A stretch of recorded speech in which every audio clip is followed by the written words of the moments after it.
Hey fish friends, Zenzo with Tazawa Tanks, back with another video.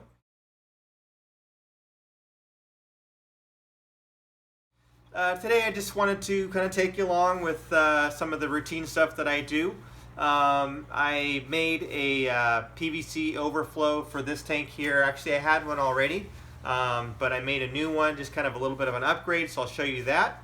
And also, I haven't really gone through my fish room in a while, and it's been actually quite a while since I've taken you through any of the tanks down there. So I thought I would just give an update on kind of the changes that have happened down there, and just kind of give a little bit of glimpse of what some of the fish I have in those tanks right now. So anyway, this is an upgraded PVC overflow. The previous one that I made was the same design, but it was a smaller diameter PVC. The one that I used before was a 3/4 inch PVC, and this one is 1 inch, so it's 25% larger in diameter, and I'm hoping to get a better flow from it. When you do make this, make sure that you drill a cap in the top.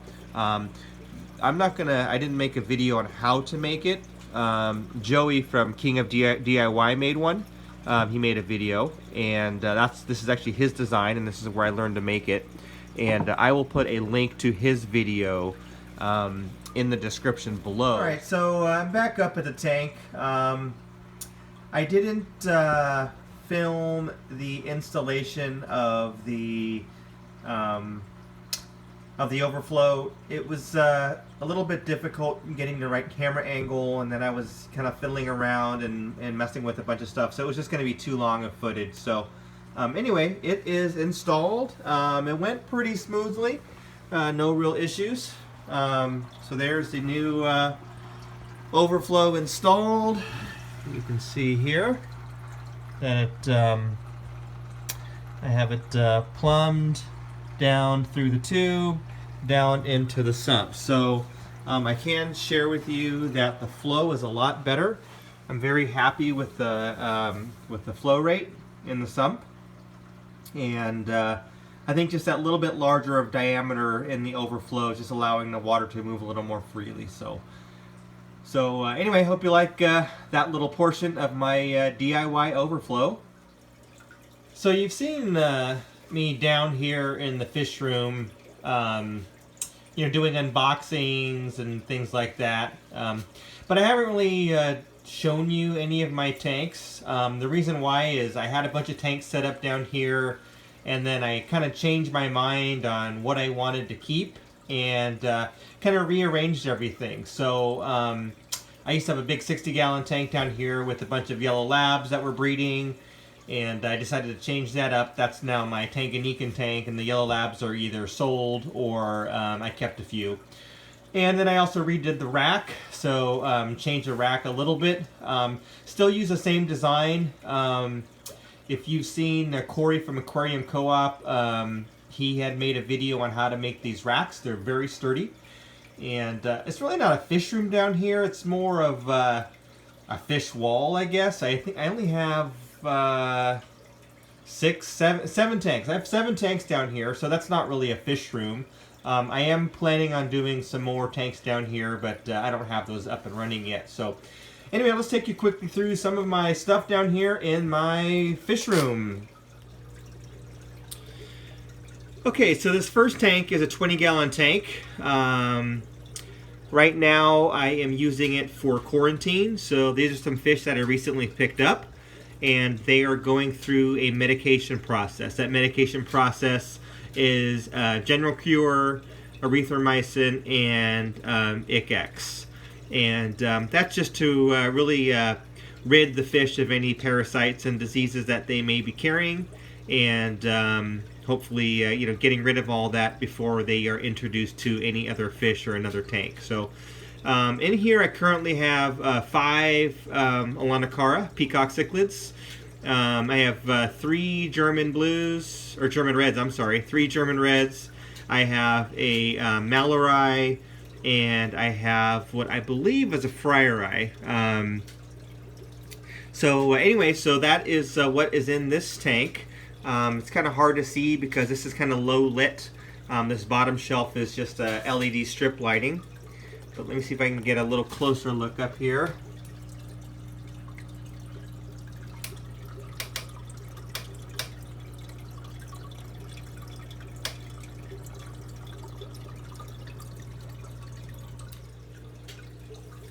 a little hard to see, but these won't be in there that long.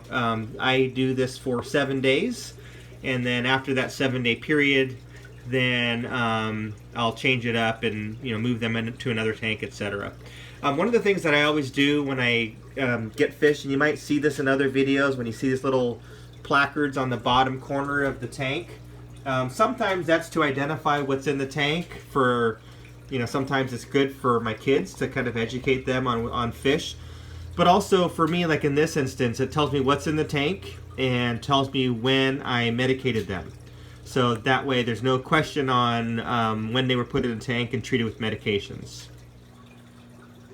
This next tank is a 40 breeder.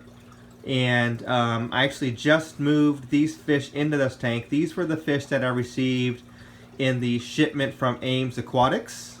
So I actually put these fish in this tank yesterday. So that sponge is a cycled sponge from another tank. So in this tank I have 4 F1 lemon jakes. They are still juvenile.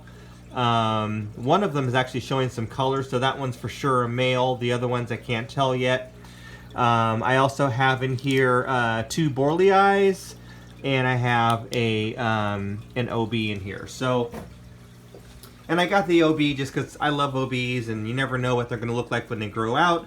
And it just made sense to add one more fish to my order since I was already getting a box of fish. So here you can see.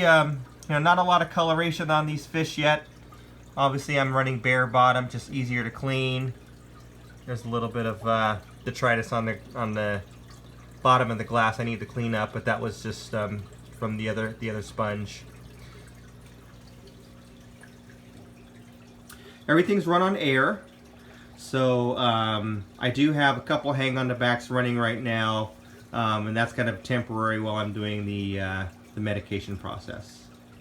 Alright, down here I have some more quarantine tanks and kind of a breeding tank. The tank in the middle is actually set up for my Neolamprologus multifasciatus. So instead of using shells, I'm using little PVC elbows with little plugs that can easily be pulled out. So that's a lot easier to get the fish out. The one on the right is just a 10-gallon. I currently have a betta in there just because I like to always have a fish in an empty tank to just keep some beneficial bacteria going. Obviously it's not a huge bioload, but the little waste that this fish has, either from any uneaten food or from its waste, will help to feed the beneficial bacteria. And then I also have one in this little quarantine tank. It's a smaller one. It's a 7.5-gallon tank, and I've got a betta in there. And this tank can be used for any fish that I get that's a smaller fish that I need to quarantine. I can pull that betta out and put it in another container. Or if I need to put some shellies in there, I can do that in there as well. Alright, this is a 16-gallon tank. It was upstairs as a display tank before. Took that down and moved a bunch of fish around. The plants are they need to be trimmed, obviously. A little bit of melting because these were recently moved from another tank. In here I do have a bristlenose pleco, and I have a betta in here as well. So similar reason, just to keep some beneficial bacteria growing. I'm not quite sure what I'm going to do with this tank. I may end up, I'm not sure. I'm undecided. You saw the pleco there, but undecided on what I'm going to do with this tank, but definitely I'm going to do something with it and keep it down here. Alright, so in this tank I have, this is kind of another quarantine grow out tank. Well, not grow out, but quarantine tank. In here I have, I think I have 6 fish in here. I have 1 dragon blood. I have 1 sulfur head there in the back, and I have 1 blue peacock there. I'm not quite sure if it's a red shoulder, kind of hard to tell at this point, still a little young. And then I have two fish in here that I haven't been able to ID. I'm not quite sure if they are some type of hybrid or what they are, but it's not very good lighting, but that's one of them there. So it's kind of blue in body with a little bit of red coloration. There's another one that might be better. He's hiding in the PVC. But red coloration, kind of around the shoulder area and the lower fins. So